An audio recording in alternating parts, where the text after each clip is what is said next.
Italia menjadi satu dari beberapa negara di dunia yang dikarantina karena virus corona yang luar biasa. Situasi di sini saat ini buruk, namun yang lebih buruk lagi adalah melihat dunia merasa seolah-olah virus corona tak akan menyentuhnya. Kami telah mengalaminya, sehingga kami tahu apa yang sedang kalian pikirkan saat ini. Semua berawal dari tahap pertama, di mana kami tahu virus corona itu ada dan sudah ada kasus di negara kami. Banyak yang kemudian berpikir tidak ada yang perlu dikhawatirkan, virus corona hanyalah flu dengan tingkatan yang lebih parah. Selain itu banyak juga yang berpikiran tidak mungkin terjangkit karena usia yang masih muda.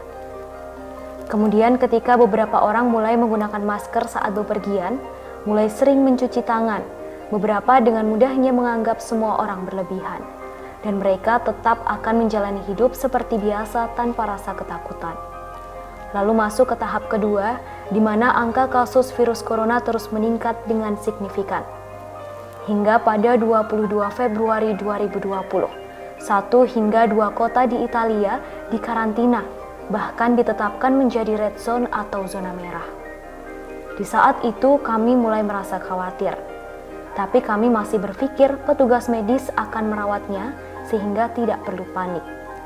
Kami juga masih akan berpikir beberapa orang yang meninggal karena virus adalah orang-orang tua dan menganggap media hanya membuat kepanikan.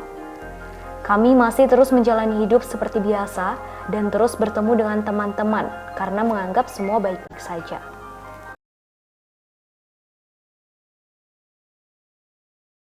Setelah itu, jumlah pasien meningkat dengan cepat. Angka tersebut menjadi 2 kali lipat dalam 1 hari. Angka kematian juga menjadi lebih banyak.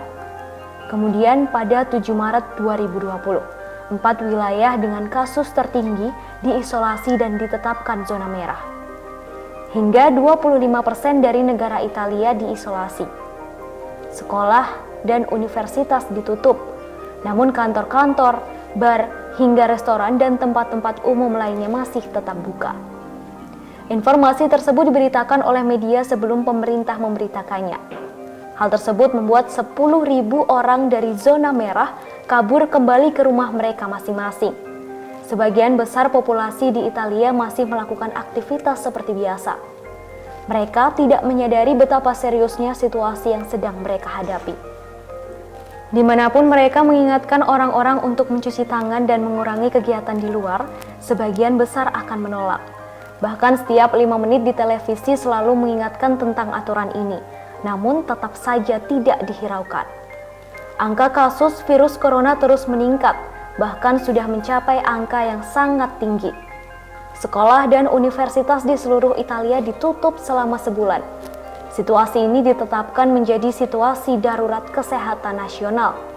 Rumah sakit penuh, bahkan seluruh unit dikosongkan untuk pasien virus corona.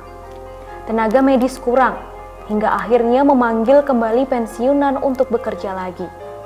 Namun tetap tidak ada perubahan yang berarti. Mereka telah bekerja sebisa mungkin. Para dokter dan suster terinfeksi dan menularkannya kepada keluarga mereka. Terlalu banyak kasus pneumonia, terlalu banyak orang yang membutuhkan ICU dan tidak cukup tempat untuk semua orang. Sehingga para dokter harus memilih mana yang harus ditangani berdasarkan pada peluang hidup pasien. Artinya, pasien stroke dan pasien lainnya tidak dapat ditangani lantaran pasien corona menjadi prioritas.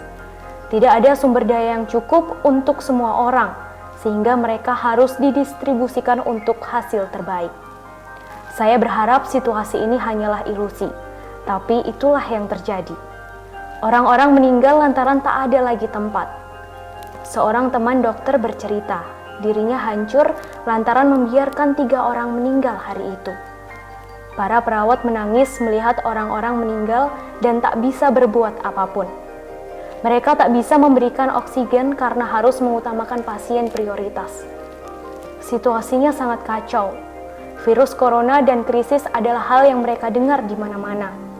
Masih ingat dengan 10.000 orang yang kabur dari zona merah? Setelah itu orang-orang masih pergi bekerja, berbelanja, pergi ke apotik dan bisnis pun juga masih buka. Pada 9 Maret 2020, Italia mendeklarasikan untuk lockdown.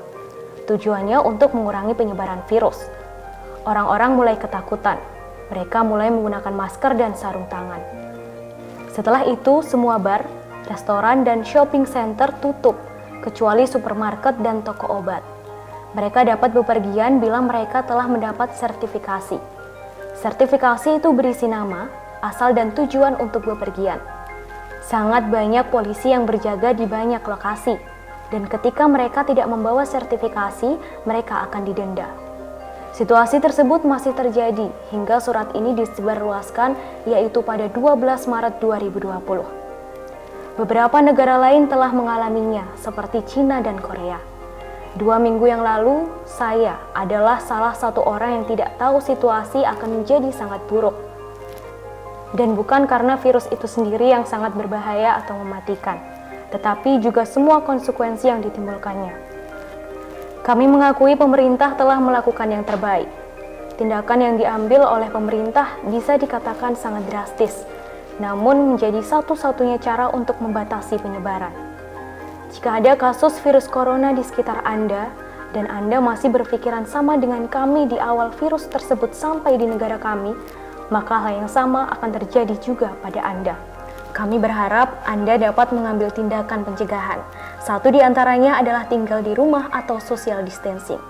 Lakukan jika Anda tidak ingin menyesal.